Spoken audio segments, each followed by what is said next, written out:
விவாதத்திற்கு எடுத்துக்கொண்டிருக்கிற பொருள், மனம் நிறைவாக வாழ்வதற்கு உகந்த இடம் எது, சிறந்த இடம் எது, இனிமையான கிராமமா, அருமையான அந்நிய தேசமா, பெருமையான நகரமா, இல்லை எங்கேயுமே நிறைவாக போராட்டம் இல்லாமல் வாழ முடியாதா, எங்கேயுமே போராட்டம் தானா என்பதுதான் இந்த விவாத பொருள். இப்பொழுது இந்த விவாதம் தொடங்குகிறது.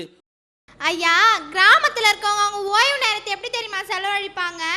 அவங்க குடும்பத்தில் இருக்கவங்களோட கூடி உக்காந்து தான் மனசுல என்ன இருக்குன்னு அவங்க கிட்ட சொல்லி, அவங்க மனசுல என்ன இருக்குன்னு தனக்கு தெரிஞ்சுக்கிட்டு, அப்படி அவங்க ஓய்வு நேரத்தை அவங்க மகிழ்ச்சியுடன் செலவழிப்பாங்க ஐயா. அப்ப மன மகிழ்ச்சி இருக்கும்ல ஐயா, அந்த மகிழ்ச்சி இருக்கும் போது அமைதி இருக்கும். அமைதி இருக்கும் போது தானே ஐயா நிறைவான வாழ்க்கையை வாழ முடியும். ஐயா, இன்னொன்னு, விருந்தோம்பல் ஒரு கவிஞர் அழகா சொல்லியிருக்காரு. ஒப்புடன் முகம் மலர்ந்தே உபசரித்துண்மை பேசி, உப்பிலா கூழிட்டாலும் உண்பதே அமிர்தமாகும். முப்பழமோடு பாலன்னம் முகங்கடுத்திடுவராயின் கப்பிய பசியினோடு கடும் பசியாகும் தானே அப்படின்னு ஒரு கவிஞர் அழகா சொல்லியிருக்காரு ஐயா. என்னையா அது? அந்த கவிதையினுடைய உயிரோட்டத்தோடு சொல்றாங்க பாத்தீங்களா? அதுக்காகவே இந்த குழந்தைக்கெல்லாம் நீங்க ஒரு கைதட்டு கொடுங்க. கிராமத்துல இப்போ புள்ளி வச்சு கோலம் போடுறாங்க பாருங்க, அவங்க கரெக்டா புள்ளி வச்சு போட்டாங்கன்னா அது தப்பா ஆகாதுயா. அந்த அழகான அந்த வடிவத்தோட அந்த கோலம் வரும். அது மாதிரிதான் யா கிராமமோ அழகான சிறப்பான இப்படிதான் இருக்கணும் அப்படின்ற ஒரு அமைப்போட அழகான உருவத்தோட இருக்கதா யா கிராமம். சாபாஸ் சாபாஸ். அமைதி, நிறைவு, பண்பாடு, மகிழ்ச்சி, கலாச்சாரம், இப்படி எல்லா வகையிலும் சிறந்தது எங்க கிராமம் தாயா. அழகா அன்னைக்கு ஒரு கவிஞன் சொன்னாயா, பட்டணம் தான் போகலாமடி, பொம்பளை பணங்காசு தேடலாமடி. பக்கம் போகாதீங்க மாப்பிள்ள, டவுன் ஆகி போயிடுவீங்க. இதுதான் அடுத்த வரி. ஐயா, நகரம் இன்றைக்கு எப்படி இருக்கிறது என்று கேட்டால், சிறந்த மருத்துவ வசதிகளை கொடுத்து கொண்டிருக்கிறது, சிறந்த தொலைத்தொடர்பு வசதிகளை கொடுத்து கொண்டிருக்கிறது, சிறந்த கல்வி வசதிகளை கொடுத்து கொண்டிருக்கிறது, உயர்ந்த சுகாதாரத்தை கொடுத்து கொண்டிருக்கிறது. இதற்கெல்லாம் ஒரு உதாரணத்தை சொல்கிறேன்.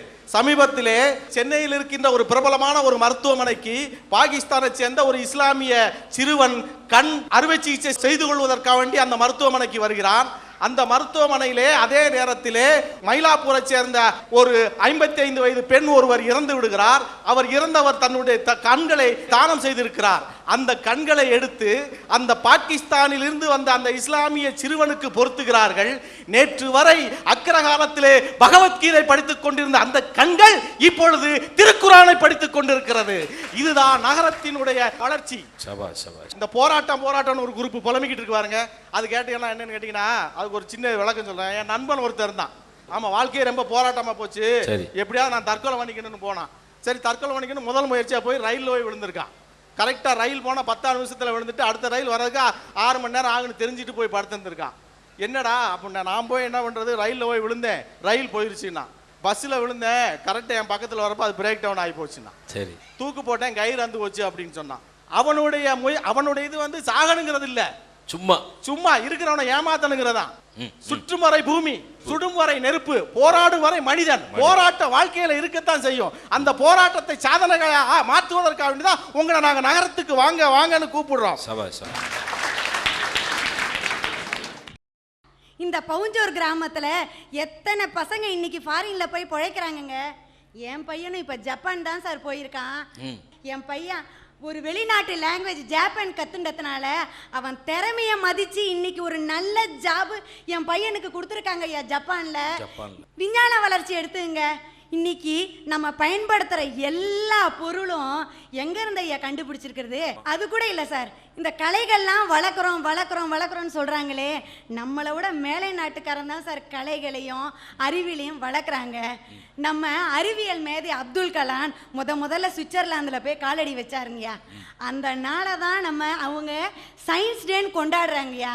மைத்ரீம் பட்ஜெட்னு கேள்விப்பட்டிருப்பீங்க. மைத்ரீம் பட்ஜெட்னா உலக அமைதிக்காக வரைஞ்ச சான்ஸ்கிரிட் ஸ்லோகம் அடங்கியது. அதை படித்தது யாரு தெரியுங்களா ஐயா? அவங்க காலஞ்சென்ற MS சுப்புலட்சுமி ஐயா. அவங்க வரைஞ்சதை யுனைடெட் நேஷனில் அதுக்கு அங்கீகாரம் கிடைச்சிது. இந்த மாதிரி ஒரு விஷயத்துக்கும் அயல்